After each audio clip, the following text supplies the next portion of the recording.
ప్రేమ వాగ్దానంబులు గ్రంథ వాగ్దానంబులన్నీ నావే. Every promise in the book is mine. Every chapter, every verse, every line, all the blessings of His love divine. Every promise in the book is mine. ప్రభు బలలో మనము చేయవేటి కొరకై కొన్ని లేఖనములను మనం ధ్యానించి మరి ప్రభు బలలో చేయి వేస్తాము. మొదటి కొరింథీయులకు రాసిన పత్రిక 11వ అధ్యాయం చదవండి. 23, 24, 25 వచనాలు కలిసి చదువుకుంటాం. మొదటి కొరింథీ 11, 23 నుండి 25 కలిసి చదువుకుంటాం. నేను మీకు అప్పగించిన దానిని ప్రభువు వద్దకు పొందుకుని యేసు తాను అప్పగించబడిన రాత్రి ఒక రొట్టెను ఎత్తుకొని కృతజ్ఞతాస్తుతులు చెల్లించి దానిని విరిచి ఇది మీ కొరకైన ఆశ్రయం జ్ఞాపకం చేసినట్టు నేను చేయడం చెప్పి ఆ ప్రకారం భోజనం ఆయన పాత్రను ఎత్తుకొని ఈ పాత్ర రక్తంలో నీళ్ళ త్రాగకుండా జ్ఞాపకం చేయని చెప్పి. అలాగే ద్వితీయోపదేశకాండము 32వ అధ్యాయం. ద్వితీయోపదేశకాండము 32వ అధ్యాయం.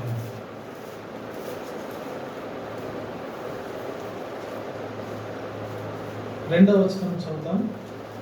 2:4 నా ఉపదేశము వానవలే కురియును, నా వాక్యము మంచువలెను, లేత గడ్డి మీద చినుకుల వలె పచ్చిక మీద వర్షం వలె ఉంది.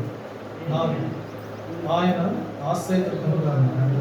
ఆయన కార్యము సంపూర్ణం, ఆయన చర్యలన్నీ న్యాయం. ఆయన నిర్దోషి నమ్ముకున్నదగిన దేవుడు, ఆయన నీతిపరుడు యథార్థవంతుడు. ప్రార్థన చేస్తాడు.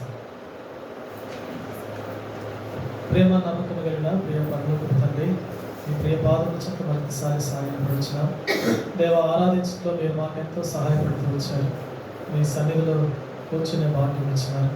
ఆయన మరి మా మధ్యలో ఉంచబడినటువంటి ఆయన మీ యొక్క శ్రేష్టమైనటువంటి ప్రభా పల్లెకొన వందనాలు చెల్లిస్తున్నాం. మేము పాల్గొనక మునుపు మీ వాక్యపు వెలుగులో ప్రభా మా జీవితాన్ని చూసుకొని సరిచేసుకొని చక్కపరుచుకొని తండ్రి అనుదినము కూడా మిమ్మల్ని సేవించడంలో తండ్రి కృప చూపించండి, సహాయం చేయండి. మీ వెలుగును బయలుపరచండి, మీ యొక్క మహిమను ప్రకాశింపరచండి తండ్రి. మీ వెలుగు పొందే మేము వెలుగుందము అని మీ లేఖనానుసారంగా మమ్మల్ని మీ వెలుగు వాక్యం చేత నింపమని వేడుకుంటూ సమస్త మహిమ గంతా ప్రభావం మీకు ఆరోపిస్తూ యేసు పరిశుద్ధ నామములో ప్రార్థించి వేడుకుంటున్నాం తండ్రి. ఆమేన్.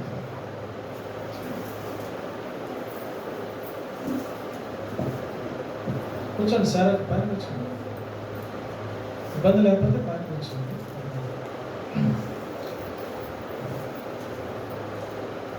ఆరాధనలో మనం చూసాం కదా, దేవునికి ఏముంది? న్యాయవంతుల సభ ఉంది. యోబు గ్రంథం 15వ అధ్యాయం 8వ వచనం ప్రకారంగా దేవుడు ప్రారంభంలో ఆయన హెవెన్ని సృష్టించాడు, పరలోకాన్ని సృష్టించాడు. ఆ పరలోకంలో ఆయన సభలో కెరూబులు, దేవదూతలు, తర్వాత శరాపులు ఇవన్నీ కూడా ఉన్నాయి. 15వ అధ్యాయం 8వ వచనం ప్రకారంగా నీవు దేవుని ఆలోచన సభలో చేరి ఉన్నావా? దేవుని యొక్క ఆలోచన సభలో భాగమే మానవుడు కూడా ఉనికిలోనికి రావడం. కనుక అక్కడ ఉన్నటువంటి దూతలు, ప్రధాన దూతలు అందరూ కూడా మరి వారి వారి పని నిర్వర్తిస్తూ ఉండేవి. ఏం చేశాడంటే దేవుడు దేవదూతలలో ఎవరైనా నిర్లక్ష్యంగా ఉన్నారా, అశ్రద్ధగా ఉన్నారా, క్రమశిక్షణ లేకుండా ఉన్నారా, అలాంటి వాటిని అన్నిటినీ చూడమని లూసిఫర్కి దేవుడు బాధ్యత ఇచ్చాడు. బాధ్యత ఇస్తే ఈ లూసిఫర్ ఏం తలంచాడంటే, హైరార్కీ ఉంటుంది. దేవుని యొక్క హైరార్కీ అంటే పైనుండి కిందికి దేవుడు, తర్వాత కెరూబులు, సెరాపులు, దేవదూతలు. కెరూబులో చీఫ్ ఆర్కేంజల్, ప్రధాన దూత ఎవరంటే ఈ యొక్క లూసిఫర్. ఈ లూసిఫర్ గురించి మనకు యెషయా గ్రంథంలో, యెహెజ్కేలు గ్రంథంలో ఉంటుంది. సరే, ఈ ప్రధానమైనటువంటి భారం నా పైన ఉంచాడు దేవుడు.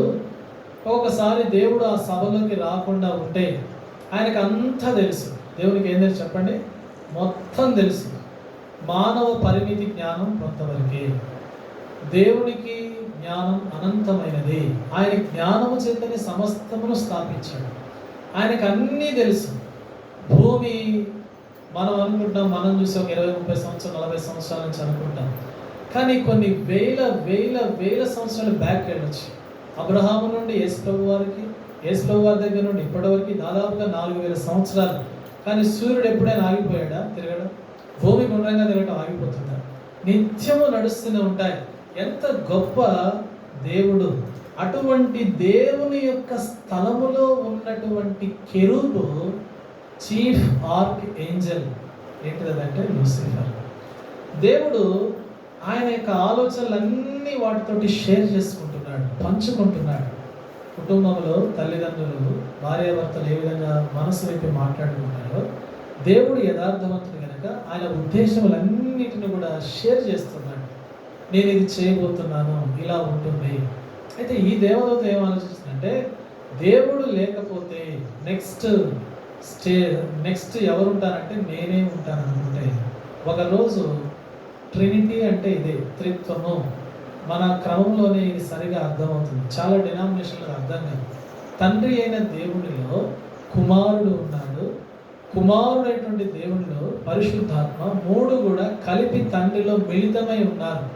అంటే మీకు ఎట్లా చెప్పాలంటే, ఒక పుచ్చకాయ ఉందనుకోండి, పుచ్చకాయని మనం డైరెక్ట్గా నోట్లో పెట్టుకోము, కాయని కోస్తాం. అంటే ముక్కని కోయడం అని అంటే అది ముక్క తీయటం. కోస్తే ఏమవుతుంది? ముక్క బయటకు వస్తుంది. ఆ ముక్క యేసు ప్రభు వారు అనుకుంటే, ఆ కాయలో ఉన్న గుజ్జుని తింటాము, రసాన్ని తాగుతాం కదా, ఆ రసము ఆత్మ. రసం ఏంటిది? ఆత్మ. ఆత్మ దేవుడు అలాగో మనలో జీవిస్తాడు. అందుకే ఆ ముక్కను కోయటం అంటేనే యేసు ప్రభు వారిని సిలువ బాధ. అదే ఇది సత్యం అన్నమాట. కనుక ఇప్పుడు ఇటువంటి మంచి స్థానంలో ఉన్నటువంటి లూసిఫర్ యేసు ప్రభువుని ఒక రోజు చూసి, తండ్రిలో ఉన్నటువంటి యేసు ప్రభువుని తండ్రి బయలుపరుస్తున్నాడు. ఇదిగో ఈయనే నా ప్రియ కుమారుడు, నేను ఈయనందు ఆనందించు. అది భూమి మీద పలికింది కదా సుమా, ముందే పరలోకంలో ఉన్నది. అది ఆ స్వరం ఉంది, ఈయన నా ప్రియ కుమారుడు. ఎందుకు? ఎంత గొప్ప సంకల్పం ఉంది దేవునికి. మన ఆలోచనలు, మన విధానాలు, మనవన్నీ కూడా కొంచెం కాలం వరకే, మన నిర్ణయాలు కొంతవరకే భూమి మీద కొంతసేపటి వరకే నిలుస్తాయి. కానీ దేవుని ఆలోచన సదాకాలం నిలుస్తుంది. ఆయన సంకల్పము, ప్రణాళిక నిత్యమైనది. అందుకే ఆయనకు తెలుసు ఏం జరగబోతుందో, ఏం జరుగుతుందో.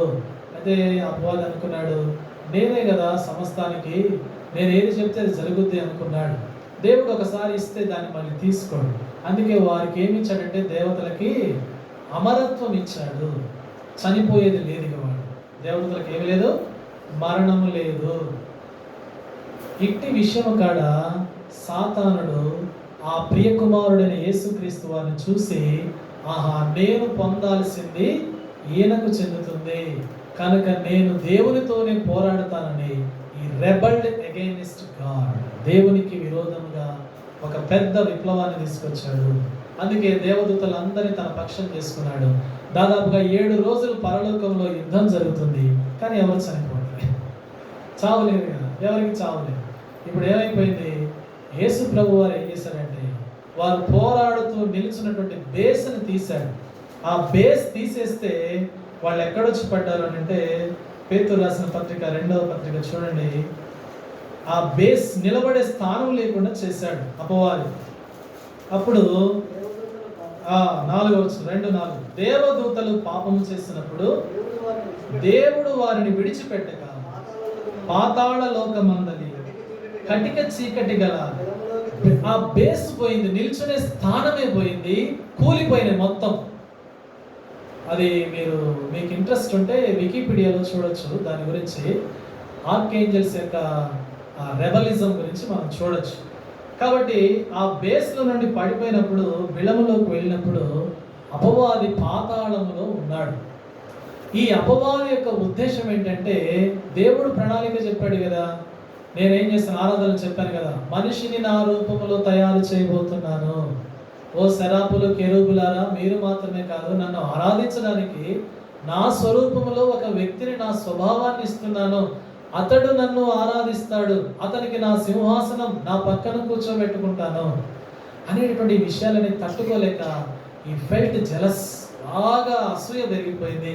అందుకని ఈ అసూయ అనేది సాతాను యొక్క లక్షణం. ద్వేషం అనేది కూడా సాతాను యొక్క లక్షణం. చెడగొట్టడము, మనిషిని పాడు చేయడం అనేది సాతాను యొక్క లక్షణం. ఈ భూమి మీద మొత్తం కూడా సాతాను వీటన్నిటితో నింపేశాడు. అందుకే సాతాను ఏం చేస్తాడంటే సాధ్యమైతే ఏర్పరచబడిన వారిని సైతము మోసం చేస్తాడు. స్కూల్కి ఎందుకు పోతాం మనం చెప్పండి? పిల్లల్ని ఎందుకు పంపిస్తాం? పోతా ఉంటే వాళ్ళకి ఏం రావాలా చెప్పండి? అన్నాక చదువు వస్తుంది కదా, రావాలి కదా. అలాగే ఒక ఉద్యోగం చేస్తున్నారు, కంపెనీకి వెళ్తున్నారు. కంపెనీకి నెల రోజులు తిరిగి కష్టపడి అన్నం వండుకొని స్పీడ్గా అడావుడికి వెళ్ళినప్పుడు నెల అయిన తర్వాత ఏం రావాలా? జీతం రావాలి. దేవుని మందిరానికి ప్రతి వారం ఇప్పుడు 5 నెలలు అయిపోయింది. ఎన్ని నెలలు అయిపోయినాయి? 2024లో 5 నెలలు అయిపోయింది. 5 నెలలు, సంవత్సరాలు గడుస్తున్నాయి. హబక్కూకు అంటాడు, ప్రభువా సంవత్సరాలు జరుగుతుండగా నీ కార్యమును నూతనపరచు. ఎవరిలో? జనమందరిలో కాదు, నీలో నాలో. ప్రభువా సంవత్సరాలు జరుగుతుండగా నాలో నీ కార్యం నూతనపరచబడాలి, నా అంతరంగములో నూతనపరచబడాలి, నా హృదయంలో ఆత్మ పరిపూర్ణత రావాలి. అందుకే దేవుని మందిరానికి వస్తూ ఉంటే ఎఫెసీ 5:19 ప్రకారం మనం ఆత్మపూర్ణులం కావాలి. ఏం కావాలి చెప్పండి? చదవండి మాట చూడండి. ఎఫెసీ 5:19 చూడండి. మధ్యలో చూడండి, 18 తర్వాత విరామం కాదు. అయితే ఆత్మపూర్ణులై ఉండు. చెప్పండి ఏముండదు? ఆత్మపూర్ణులై ఉండు. ఇప్పుడు ఇదంతా బ్యాక్గ్రౌండ్ క్లుప్తంగా చెప్తురా సాతాను కాడిని చెందుకు వస్తున్నానంటే, మనము మందిరంలోనికి వచ్చినప్పుడు, దేవుని యొక్క సన్నిధికి వస్తున్నప్పుడు మనలో ఈ పితృపారంపర్యమైనటువంటి జీవిత శరీర ధర్మం అంతా కూడా ఏమైపోతుండాలంటే ప్రతిరోజు కూడా అది నశించిపోవాలి, సిలువ వేయబడాలి. నీకు దైవత్వములో పాలు పొంది పరలోకపు యొక్క ఆ నడవడి విధానము నువ్వు భూమి మీద ఇక్కడే బతికున్నప్పుడే చూపించాలి. చనిపోయిన తర్వాత ఏం చూపిస్తాం మనం? దైవత్వాన్ని ఉంటుందా ఏమైనా? ఎట్లా చనిపోయినా ఈ రోజుల్లో క్రైస్తవులకు రాసేది ఏంటంటే మంచి పోరాటం పోరాడితేని నా పరుగు అందరికీ అదే రాసుకుంటారు. వాళ్ళు ఎట్లా జీవించినా అది యోగ్యం కాదు మనం కదా.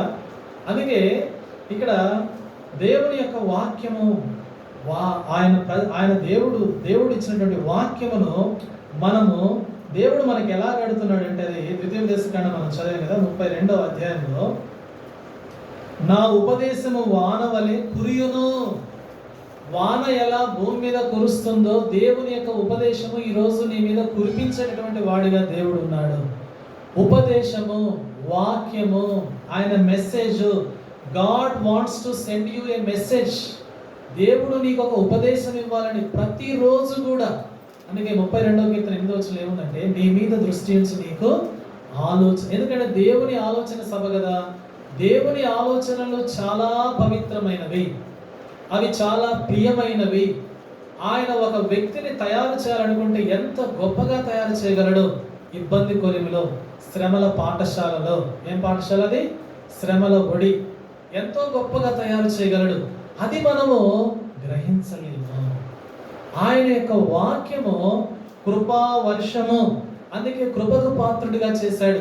అందుకే సైతాన్ ఏం చేస్తాడంటే ఫస్ట్ కుటుంబం మీద దాడి చేశాడు. ఎవరు వాళ్ళు? ఆదాము అవ్వలు. దేవుడు కుటుంబాన్ని దాడి చేస్తాడు. మనిషిని ఎక్కడ పడతాడో దెబ్బ సైతానుడు కరెక్ట్గా తెలుసు కదా. మనం ఇచ్చేటటువంటి మరి ఏమంటాము, మనం చేసేటటువంటి క్రియల కంటే, మనం చేసేటువంటి ఆలోచనల కంటే శత్రువుకు బాగా తెలుసు. ఇద్దరు వ్యక్తులు మనల్ని ఎప్పుడు అంటే 2 శక్తులు, దైవశక్తి, సాతాను శక్తి, 2 మనల్ని ఎప్పుడు వెంబడిస్తాయి. మనం గడిచిన రోజంతా ఏం చేశామో డేటా మొత్తం కూడా సైతాన్ దగ్గర పెట్టుకొని రెడీగా ఉంటుంది. అందుకే దైవజనుడైన మోషేనే సైతాన్ ఏం చేశాడు తెలుసా? యూదా పత్రికలో చదవండి. మోషే అంటే సామాన్యుడు కాదండి. ఆయన 20 లక్షల మందిని, 6 లక్షల కాల్బలమే కాక వారి తోటి వారందరినీ కూడా చాలా చక్కగా నడిపించినటువంటి చక్కని దైవసేవకుడు. 1వ అధ్యాయం యూదా పత్రిక 1వ అధ్యాయం 9వ వచనం చూడండి. అయితే ప్రధాన దూత అయిన మిఖాయేలు అపవాదితో వాదించుచు మోషే యొక్క శరీరమును గురించి తర్కించినప్పుడు ఎంత చక్కగా మాట్లాడింది మికాయేలుతో అపవాదితో. చూడండి, అపవాది అంటే ఏంటిది? ఏమని రాస్తుంది? సాతాను కదా. ఇప్పుడు గొప్ప దైవజనుడు మోషే, ఇంకా ఏంటది? ప్రార్థనా పరుడు. 40 రోజులు కొండ మీద ఉపవాసం, రాత్రి బవళ్ళు ఉపవాసం ఉండి దేవునితో ముఖాముఖిగా మాట్లాడిన వాడు. ఈయన కూడా ఈ లోకం నుంచి నిష్క్రమించే సమయం వచ్చింది, చనిపోయినాడు. ఇప్పుడు అపవాది వచ్చి ఏం చేస్తుందంటే మికాయేలుతో తర్కిస్తూ ఉంది. ఎందును బట్టి తర్కిస్తుంది? ఇప్పుడు మీరు చెప్పండి. దేనికి వాదన పెట్టు? ఏమంటుందంటే ఈ శవం నాకు కావాలి, ఈ శవం ఇతను పరలోకానికి పోవడానికి వీలు లేదు అంటది. మోషేనే పట్టుకొని అడ్డం తిరుగుతుంది. నిన్ను నన్ను పట్టుకోదా పిల్లరా? అడ్డం తిరగదా సైతానుడు? మోషేతో మాట్లాడు తర్కిస్తుంది. ఈ body should not be taken, దేవుని దగ్గర పోవడానికి వీల్లేదు. అందుకే దైవ సేవకులు ఎందుకు చెప్తారు? వాక్యం ఎందుకు, దేవుని సన్నిధి ఎందుకు, దేవుని సన్నిధి మనం ఎందుకు రావాలంటే డేటా మొత్తం సైతాన్ దగ్గర ఉంది. ఒక సమయంలో మీరు చెప్పండి, మోషే ఏం చేశాడంటే, ఒక హెబ్రీడు ఐగుప్తీయులు కొట్టుకుంటూ ఉంటే మోషే ఏం చేశాడంటే తన రేషియల్ ఏమంటారంటే ఆ ప్యాషన్ని బట్టి, ఆ జీల్ని బట్టి, ఆ అత్యుత్సాహాన్ని బట్టి పోయి ఐగుప్తుని కొట్టి ఇసుకలో పాతి పెట్టేస్తాడు. అక్కడ మోషే హత్య చేశాడు. ఇక్కడ అపవాది మికాయేలుతో ఏమంటుందంటే ఇతడు నరహంతకుడు ఒకప్పుడు అని. అది బ్యాక్గ్రౌండ్ స్టోరీ. అంటే తను ఎప్పుడో చేసినటువంటి ఒక విషయాన్ని అపవాది చూపించి తర్కిస్తూ ఉన్నాడు. He is not deserved to go to heaven. ఇతనికి ఎలిజిబిలిటీ లేదు. మోషేని అట్లాంటి మన పరిస్థితి ఏంటంటే ఆయన చేసింది బై మిస్టేక్. ఎందుకంటే మోషే సకల విద్యలో ప్రావీణ్యుడు. ఎలాంటి వాడండి మోషే? In all areas he is versatile అంటారు. ఇంగ్లీష్లో వర్సటైల్ అనే పదం ఉంది. ప్రవీణుడు. ప్రవీణ్ అని పేరు ఎందుకు పెడతారంటే ప్రావీణ్యతకు పెడతారు, ప్రవీణ్. ఓకే, ఇటువంటి వ్యక్తి యొక్క శవాన్ని, డెడ్ బాడీని అడుగుతుంది అపవాది. సరే, ఇప్పుడు దేవుడు ఏమన్నాడు? నిర్గమాక 32:2లో నా యొక్క వాక్యము ఏం చేస్తుందంట? మంచు వలె. అంటే మీ మీద దేవుని యొక్క వాక్యము ఎప్పుడు, ఆయన యొక్క వాక్యము భూమికి, ఒక చెట్టుకి నీరు ఎంత అవసరమో దేవుని యొక్క వాక్యం ఎల్లప్పుడూ కూడా మనకు అవసరమే. ఎప్పుడూ మనకు అది అనవసరమని అనుకోకూడదు, లేదా అది మనకు ఇప్పుడు అవసరం లేదు అనుకో. ఎప్పుడు కావాల్సిన దాన్ని వాంఛించలా. నా వాక్యము మంచు వలెను, లేత గడ్డి మీద పడు చినుకు వలెను. ఎంత మృదువైనది. చెట్టు కొమ్మ మీద లేదా ఆకు మీద ఎప్పుడైనా మీరు నీటి చుక్కను చూసారా? ఎంత చక్కగా ఉంటుందో. నీటి బిందు ఉంటేనే ఆ చెట్టు నిగనిగలాడుతుంది, దానిలో పచ్చదనం ఉంటుంది. అలాగే వాక్యం యొక్క జీవపు ఊటే మనల్ని ఏం చేస్తుందంటే పచ్చగా ఉంచుతుంది. యెహోవా ధర్మశాస్త్రం ఆనందించు దివారాత్రము దాన్ని ధ్యానించువాడు నీటి కాలంలో ఎవరు నాటబడినదై ఆకు వాడక తన కాలమందు ఫలమిచ్చు చెట్టు వలె. నిన్ను దేవుడు ఎప్పుడు కూడా పచ్చగా కదా, అత్యంత ఏమంటామంటే దాన్ని సమృద్ధిగా, ఫలభరితంగా, చక్కగా. యెషయా గ్రంథము 55వ అధ్యాయం. యెషయా గ్రంథము 55వ అధ్యాయం చూడండి. 55వ అధ్యాయము 10-11 చూడండి.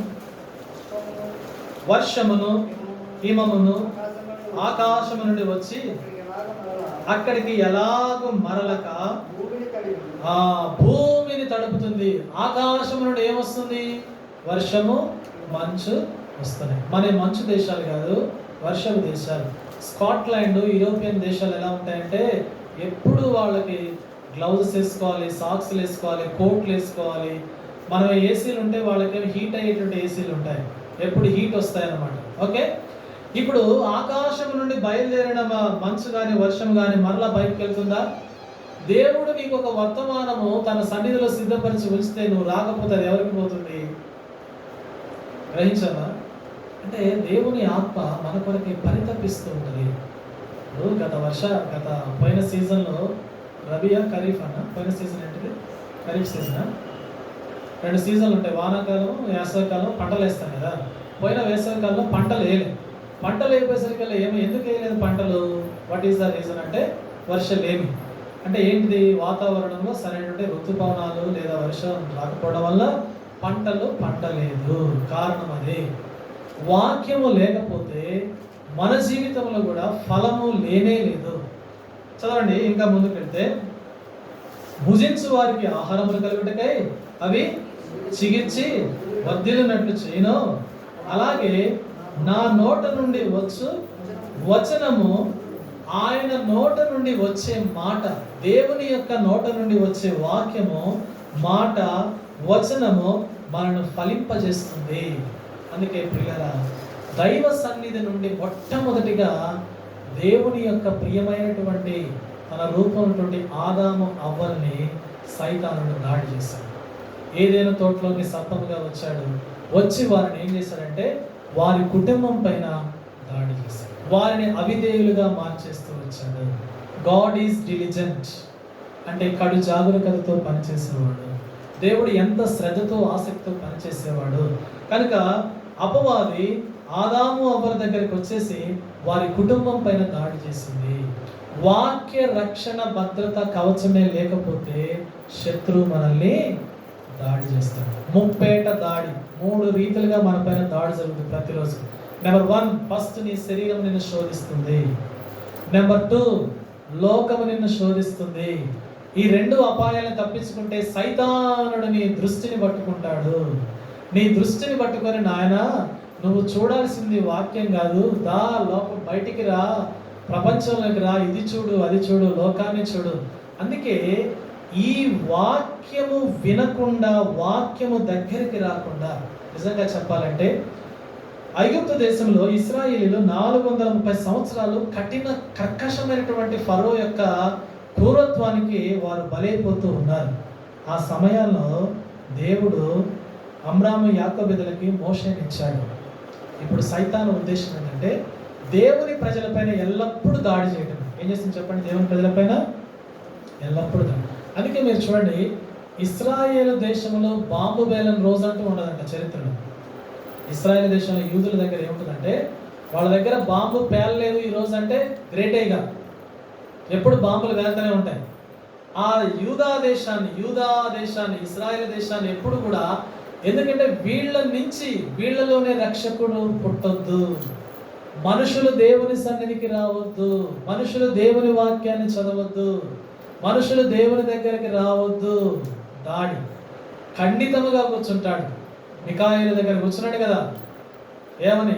నేను నిన్ను ఈ వ్యక్తిని తర్కిస్తూ ఉన్నాడు. అందుకే ఇప్పుడు మోషే పుట్టినప్పుడు ఏం చేసిందంటే ఫరోలో సైతాను మనుషులలోనికి అపవాదికి అవకాశం ఇస్తే సైతాను మనసు ఫరోలోనికి వచ్చి ఏం చేసిందంటే పసిపిల్లలు అంటే ఏ హెబ్రీ స్త్రీ కానీ మగపిల్లవాడిని కంటే ఆ మగపిల్లవాడిని ఏం చేయాలి? చంపేసి. ఇది ఆజ్ఞ. ఎన్ని రోజులని దాచిపెడతారు వాళ్ళు? దాచిపెట్టి 3 నెలలు అయింది. 3 నెలలు అయ్యేసరికి ఇక మా వల్ల కాదు ప్రభా, నీవే ఈ బిడ్డను కాపాడంటే నైల్ నదిలో వదిలిపెడితే ఫరో కుమార్తె వచ్చి ఆ బిడ్డను తీసుకొని పోయి పెంచింది కదా. ఇప్పుడు సకల విద్యలో ప్రావీణుడయ్యాడు. సకల విద్యలో ప్రావీణుడయ్యి తను మరి ఇశ్రాయేలు ప్రజలను విడిపించి ఫరో బానిసత్వం నుండి ఆయన కనాను దేశానికి నడిపించే యాత్రలో ఉన్నాడు. అయితే నిర్గమాకాండం 32వ అధ్యాయానికి వచ్చేసరికి 40 రాత్రులు 40 పగళ్ళు మోషే దేవుని యొక్క, దాదాపుగా ఆయన ఎప్పుడంటే 24వ అధ్యాయంలో కొండపైకి వెళ్తాడు. 24వ అధ్యాయం కొండపైకి వెళ్ళిన తర్వాత మోషే దేవుడు ఆయనతో చెప్తాడు. ఆయన ప్రతిరోజు కూడా ముచ్చటిస్తూ ఉన్నాడు.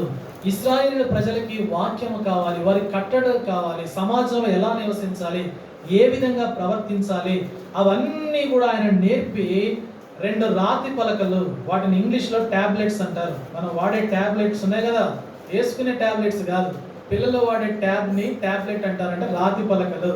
ఈ 32వ అధ్యాయంలో చూడండి, చివరి వచనం 18వ వచనం, 31:18. మరియు ఆయన సీనాయి కొండ మీద మోషేతో మాట్లాడి సాధించిన తర్వాత ఆయన తన శాసనములు గల 2 పలకలు అనగా దేవుని వ్రేలితో వ్రాయబడిన రాతి పలకలను అతనికి ఇచ్చెను. ప్రతిదీ కూడా దేవునితోటే స్టార్ట్ చేయాలి. మన ఇంట్లో పిల్లల చదువులు కూడా పలక తీసుకొని యేసు నామం ఏం చేయాలి? పుట్టినప్పుడు చెవులో చెప్పాలి యేసు నామం. సరే మీ పిల్లలు చెప్పారో లేదో, మీరు పెద్ద తర్వాత మీ పిల్లలకు చెప్పండి. చెవులో పుట్టగానే ఏం చెప్పాలి? యేసు నామం ఉఫ్ అనాలి చెవులో. ఇక అది పోతే చాలు, తన బతికినంత కాలం అదే కాపాడుతుంది. అయితే ఈ రాతి పలకలు ఇస్తే సైతానికి ఇష్టం లేదు. ఎవరికి ఇష్టం లేదు చెప్పండి?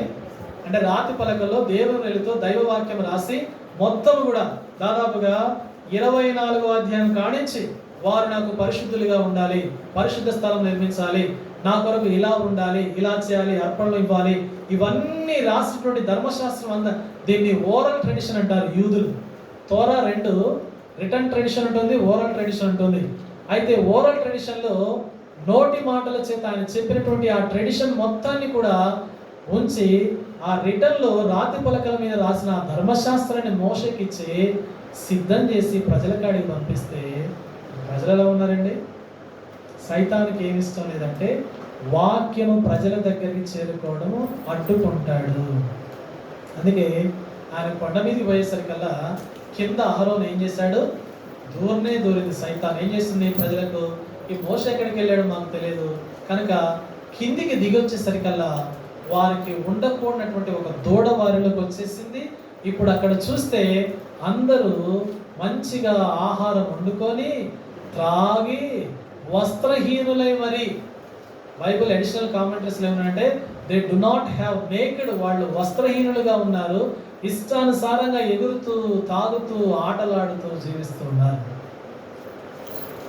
ఈ ప్రణాళిక ఎవరు చెడగొట్టేదంటే సైతాన్. ఇప్పుడు మోషే తప్ప అహరోన్ తప్ప అంటే ఇక్కడ ఎవరు తప్పంటే సైతాన్ ఏం చేస్తుందంటే ప్రజలు దేవుని వాక్యమును తీసుకోవడం ఇష్టం, వాళ్ళు అందుకోవడం ఇష్టం ఉండదు, దేవుని సన్నిధికి రావడం ఇష్టం ఉండదు. మనం అనుకుంటాము వాక్యం వినాలి, ప్రార్థన చేసుకోవాలి, వాక్యం వినాలి, దేవుని సన్నిధికి రావాలి, ప్రతి ప్రార్థన రావాలి, మీటింగ్ రావాలి, అన్నీ మీరు చేయాలి, ఇలా ఉండాలి అలా ఉండాలంటే ఏంది మాకు తెలియదా? ఇవన్నీ మాకు తెలుసు కదా, మేము చేస్తాం కదా, మాకు ఉంటుంది కదా, మా సిస్టమ్ మాకు ఉంటుంది కదా, మీరు ఎందుకు బ్రదర్ ఇంత చెప్తారు? మేము ఏం చేయాలి వాళ్ళంటే no no no you have to understand what is the God's intention. ఇక్కడ మోషే దిగేసరికి అందరూ కూడా ఇలాంటి పరిస్థితులు ఉంటే ఆ రోజు సైతాను ఎప్పుడైనా వాక్యము అందుకోనికుండా చేసినప్పుడు మనలో సైతాను సంకల్పించేది ఏంటంటే పాపాన్ని సంకల్పిస్తుంది. అందుకే ఇప్పుడు ఏమవుతారంటే ఇదే అధ్యాయంలో 28 వచనం చూడండి, 28 వచనం 32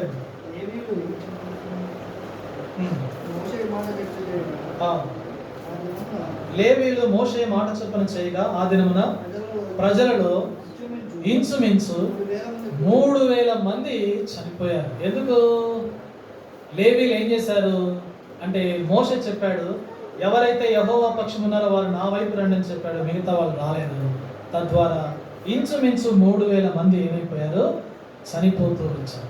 సాతాను యొక్క తంత్రం ఏంటంటే మనకు దేవుని వాక్యం అందకుండా చేయడం.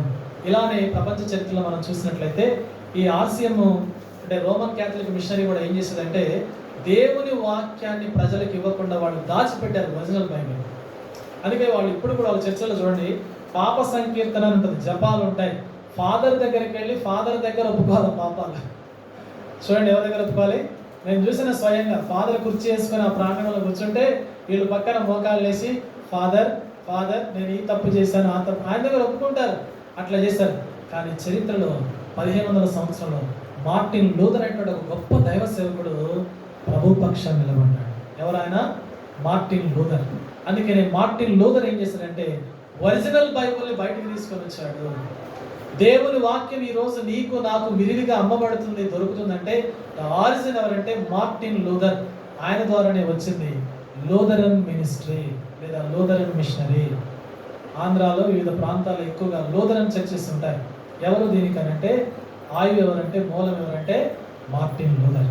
దేవుని వాక్యము తన ప్రజలకు అడ్డుకోవడానికి ఏం చేస్తాడు అపవాది? వివిధ రకాలుగా. ఇక నీ కుటుంబ పరిస్థితికి వద్దాం లేదా నా కుటుంబ పరిస్థితికి వద్దాం. మనం వచ్చినప్పుడు ఉదయకాలం ప్రార్థన చేసుకొనిస్తున్నాడే కుటుంబంగా, నా గాత్రం నీకు స్తోత్రం ప్రభా అనేసి ఏం చేస్తున్నాం? ఉరుకులు బెరుకులు. You have to think of it. మనం ఆలోచించాలి, ఎందుకు why I am not able to spend at least ఒక 10 minutes ప్రభుతో నేను ఎందుకు గడపలేకపోతున్నాను కుటుంబముగా మనస్పర్ధలు ఎన్నో తీసుకొస్తాడు సైతాను. భర్తపై, భార్యపై అనేక ద్వేషాలు. ఇది దేవుని యొక్క లక్షణం కాదు కదా. ఆత్మపూర్ణులైనటువంటి వాళ్ళు ఏం చేస్తారంటే ఎప్పుడు సరి చేసుకోవడమే, చక్కపరుచుకోవడమే, సరిదిద్దుకోవడమే. మన ప్రవర్తనను ప్రతిరోజు కూడా సరిదిద్దుకోవడమే, కరెక్ట్ చేసుకోవడమే. పిల్లవాళ్ళు తప్పు చేస్తే తల్లిదండ్రులు ఏం చేస్తున్నారు, నాన్న ఇది కాదు, ఇలా నాన్న ఇలా ఉండాలి, మనం ఇగో ఇట్లా చేయాలి నాన్న. కొట్టినా, శిక్షించినా, దండించినా మరి భార్యాభర్తలకు అవసరం లేదా? కుటుంబ సభ్యులకు అవసరం లేదా? దేవుని దగ్గర క్షమాపణ వేడుకోవద్దా? క్షమించుకోవద్దా? వారి దగ్గర ఎట్లా వస్తాయి ఇదంతా అంటే the basis word of God. వాక్యం మనకు ఇట్ షోస్ ద లైట్. అది వెలుగును ప్రకాశిస్తుంది, మన పైన వెలుగును విరజిమ్ముతుంది. నీ వెలుగు పొందియే మేము వెలుగొందుచున్నాము. మనలో నుండి చీకటి బయటికి వెళ్తుంది. అదండి ప్రాముఖ్యమైన. ఈ చీకటి వాళ్ళ దగ్గర ఉంది. అందుకని కొండ కింద అంతా కూడా, కొండపైన ఏమో ఏముంది, దేవుని మహిమ ఉంది, ఆడ పరిశుద్ధత ఉంది, మోషే ముఖం ప్రకాశిస్తూ ఉంది. కొండ కింద ఏముంది, తందనాలు ఉన్నాయి, జాతరలు ఉన్నాయి. ఇంకా ఇదంతా ఎందుకు జరుగుతుంది అంటే దీని వెనుక ప్రజల గురించి కాదు. అక్కడ ఏదో ప్రజల కోసుకొని తిన్నారు, వండుకుంటున్నారు, ఎగురుతున్నారు, దూకుతున్నారు, డీజేలు పెట్టుకొని ఆడుతున్నారు కాదు. నిన్ను ఊకినే దిగజార్చడంలో, నిన్ను ఊకినే పడేయడంలో సాతాను చాలా బలమైనటువంటి ఆయుధంతో బయటకు వస్తాడు. అది వాడి యొక్క ఆయుపట్టు. అందుకే వీళ్ళని ఎంత సింపుల్గా, మనుషులు ఎట్లాంటి వాళ్ళు అంటే నిజం చెప్పంటారా, చేసిన మేలుని వెంటనే మర్చిపోయేవారంటే మనుషులే. వెంటనే మర్చిపోయి పాపానికి చాలా సులువుగా నిశ్శబ్దం వహించి ఉండేది ఎవరంటే మనుషులే. అవునా, ఇది నిజమా, ఏమో మరి కావచ్చేమో, అవునేమో, నిజంగానే మేము దేవదూతలు అవుతామేమో, అట్లయిపోతాము, అలా ఆలోచన. సరే, ఇప్పుడు ఈ సందర్భంలో మోషేని ఈ విధముగా దేవుడు తన మహిమను బయలుపరుస్తూ ఉంటే ధర్మశాస్త్రం తీసుకొని వస్తే అక్కడ ధర్మశాస్త్రం తీసుకునే స్థితిలో ప్రజలు. అందుకే ఇప్పుడు మోషేలో ఇంకొంచెం ఎమోషన్ ఎక్కువైపోయి ఆయన రాతి పలకను ఎత్తిపడేసి తగిలిపోయాడు. ఎంత క్రయం, 40 రోజులు పగలు రాత్రి హెచ్చించి దేవుని దగ్గర గడిపిస్తే కిందికి వచ్చేసరికి వాక్యాన్ని ఏం చేసింది సైతాను, దేవుని ప్రజలకు అందనివ్వకుండా చేసింది. నీకు వాక్యం పైన దృష్టి పోనీయకుండా సైతాను చేస్తుంది. నిన్ను దేవుని సన్నిధిలో గడపకుండా చేస్తుంది. దైవ ప్రత్యక్షత నీలో రాకుండా చేస్తుంది. సమాజంగా ఎలా నివసించాలి ఇశ్రాయేలీలు. అందుకనే కదా 10 ఆజ్ఞలు ఏమున్నాయి, మోషే 10 ఆజ్ఞలు. ఎంత గొప్ప 10 ఆజ్ఞలు అండి అది. నీ పొరుగువాని ఏది కూడా ఆశించకూడదు, వ్యభిచరింపకూడదు, నీ పొరుగువాని భార్యనే కానీ ఎద్దునే కానీ తల్లిదండ్రులను సన్మానించాలి, నరహత్య చేయకూడదు, దొంగిలకూడదు. ఎప్పుడో రాసి పెట్టాడు దేవుడు. ఈనాడు కూడా మానవ జాతి దాని విషయంలో తర్జన భర్జన అయి తొణికిసలాడుతూ ఆ మాటలని, ఒక్క గ్రామమైనా సరిగా ఆ మాటలు నెరవేర్చిన గ్రామం ఉందా? ఫారిన్లో తప్ప ఎక్కడ ఉండదు, చాలా కష్టం. సరే, ఈ భాగంలో ఇలా ఉంటే మరలా నిర్గమాకాండంలో మరొక సందర్భంలో సంఖ్యాకాండము 25వ అధ్యాయం.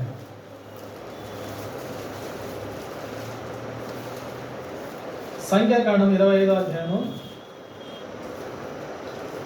చూడండి. ఇక్కడ ఒక సందర్భం. ఇశ్రాయేలీయులు షిత్తీములో దిగి ఉండగా ప్రజలు మోయాబురాణితో వ్యభిచారం చేయసాగిరి. ఆ స్త్రీలు తమ దేవతలకు బలులకు ప్రజలను పిలువగా వీరు భోజనం చేసి వారి దేవతలకు నమస్కారము చేసి, వీళ్ళు ధర్మశాస్త్రం తీసుకొని నడుస్తూ కనాను వైపు సాగుతూ ఉన్నారు.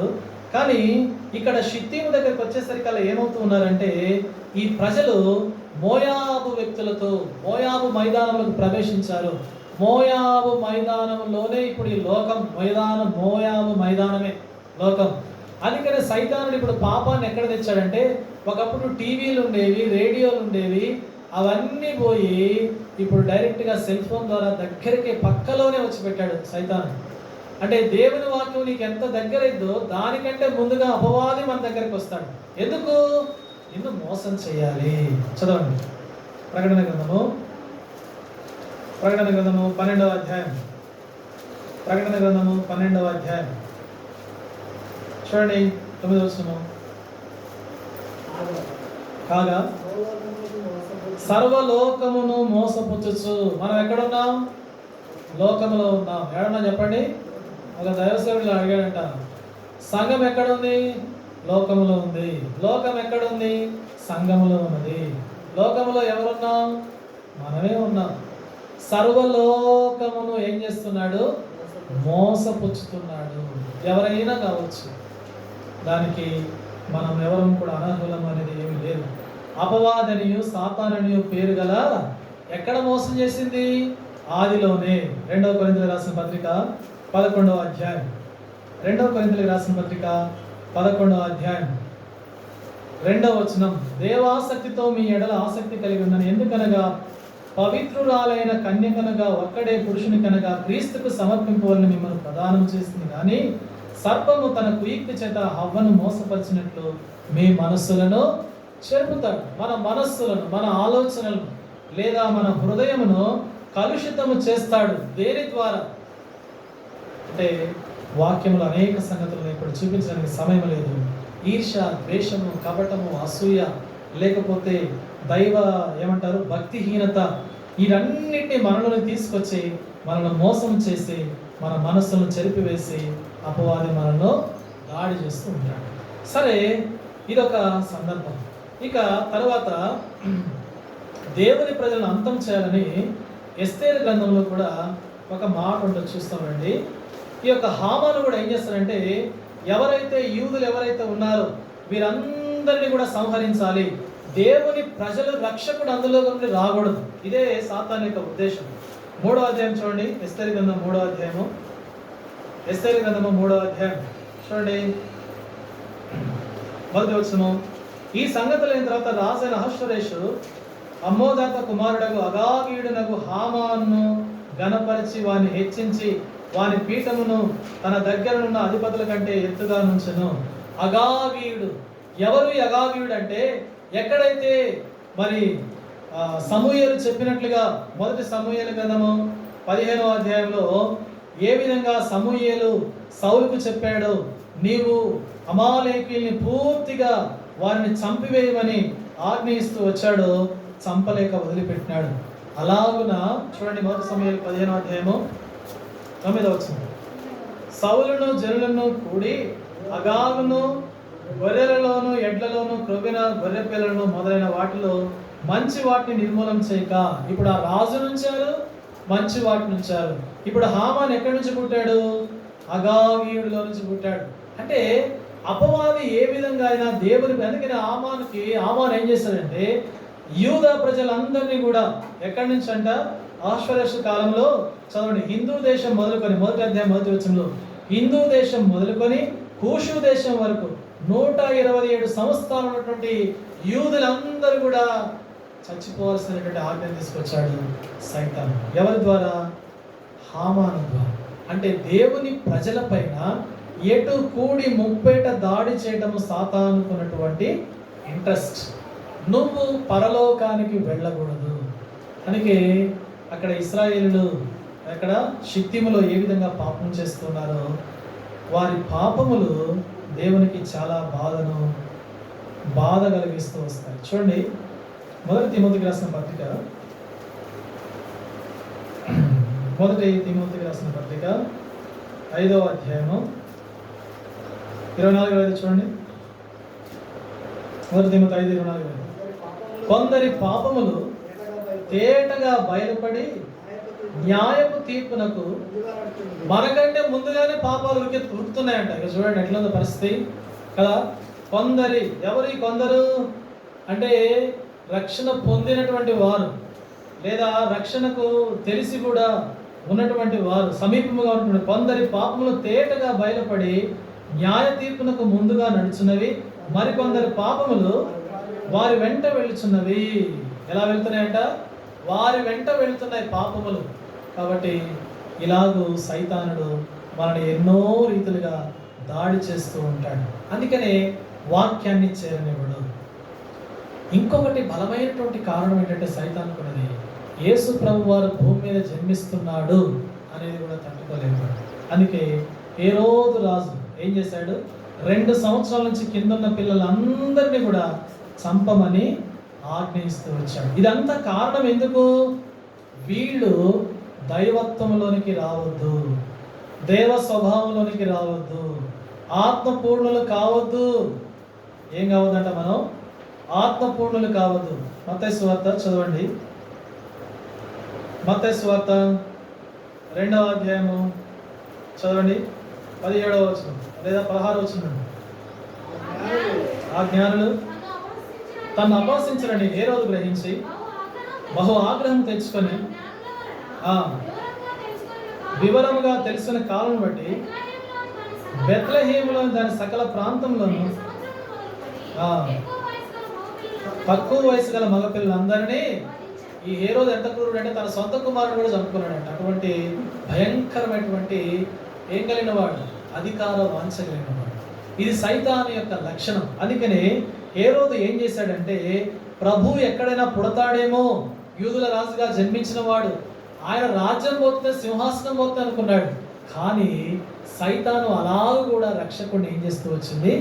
తప్పించాలని చూస్తుంది. ఇక ఆ తర్వాత హేరోదు తర్వాత పరిసయ్యులు, శాస్త్రులు ఎక్కడైనా ప్రభు ఒక అద్భుతం చేశాడంటే ఆయన ఎలా చంపుదామని చూస్తారు. ఎందుకు? రక్షణ. అందుకని ప్రభు తప్పించుకొని ఆయన అందరి కొరకై సిలువనెక్కాడు. సిలువనెక్కి అందరి పాపము కొరకై తన్ను తాను ప్రాయశ్చిత్త బలిగా అర్పించుకున్నాడు. ఆ బలి ద్వారా మనందరిని కూడా ఆయన ఆత్మ స్వభావంలోనికి తీసుకొస్తున్నాడు. చదవండి రోమిలికి రాసిన పత్రిక చదవండి 8వ అధ్యాయం చదవండి 9వ వచనము. రోమాయను దేవుని ఆత్మ మీలో నివసించున్నట్లా మీరు ఆత్మ స్వభావం గలవారే కానీ.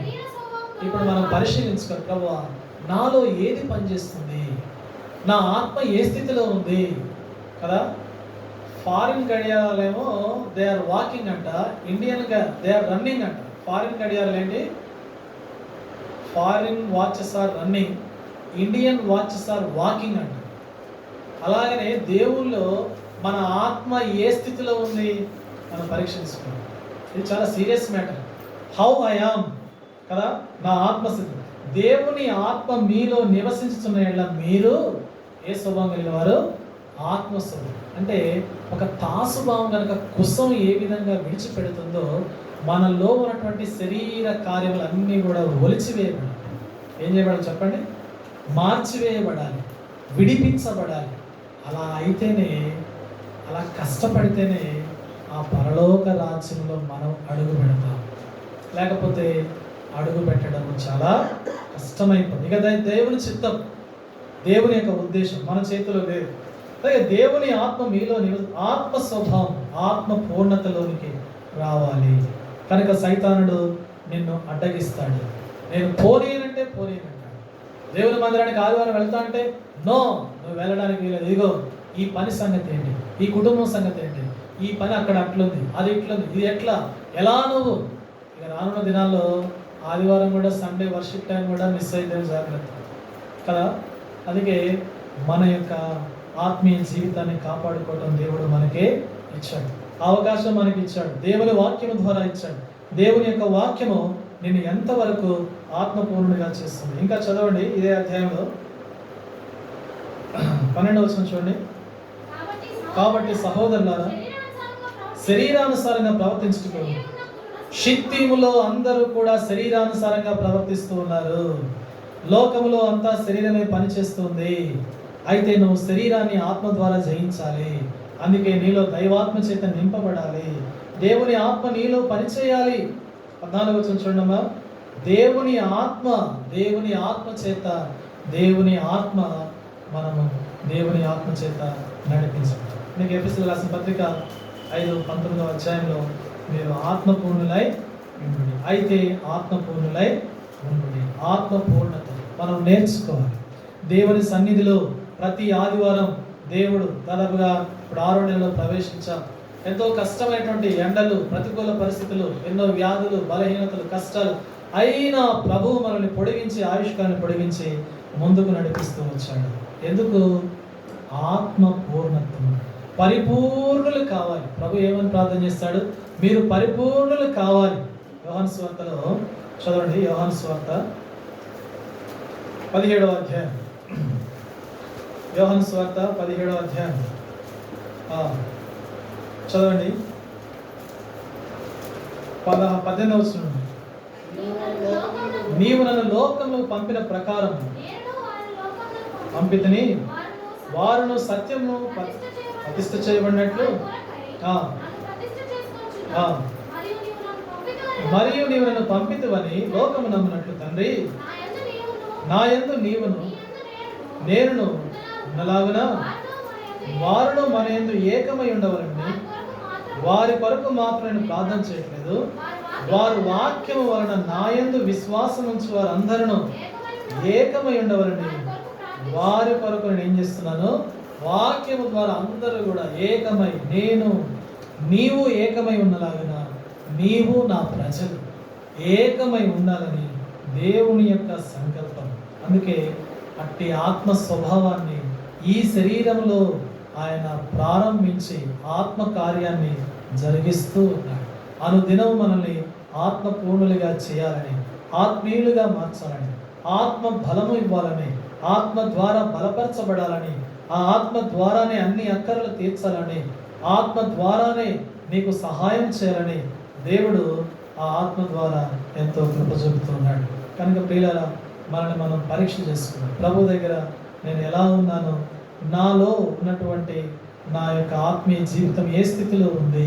శత్రువు అనేక రీతిలుగా నన్ను దాడి చేసి తన వాక్యమును నన్ను దూరపరిచి, మంచుకు ఏ విధంగా, మంచు చెట్టుకు ఏ విధంగా, వర్షం ఏ విధంగా చెట్టుకుంటుందో ఆయన వాక్యము నాకు ఆ విధంగా ఉంచాలని ఆయన ఎంత ఆశిస్తున్నా ఆ వాక్యాన్ని నేను ప్రేమించకుండా, ఇష్టపడకుండా, లేదా దాన్ని నేను ఆశించకుండా నా ఇష్టానుసారంగా ఉంటూ, ప్రభువా నేను నిన్ను ఆత్మ స్వభావంతో సేవించలేకపోతున్నాన్ని గ్రహించి ఒప్పుకొని ప్రభు దగ్గర మనము ప్రభు దగ్గర క్షమాపణ అడిగి ప్రభు వల్ల పాల్గొంటాం. దయచేసి మోకరించండి. మనం వాక్య వెలుగులో మనం చూసుకొని ప్రభు దగ్గర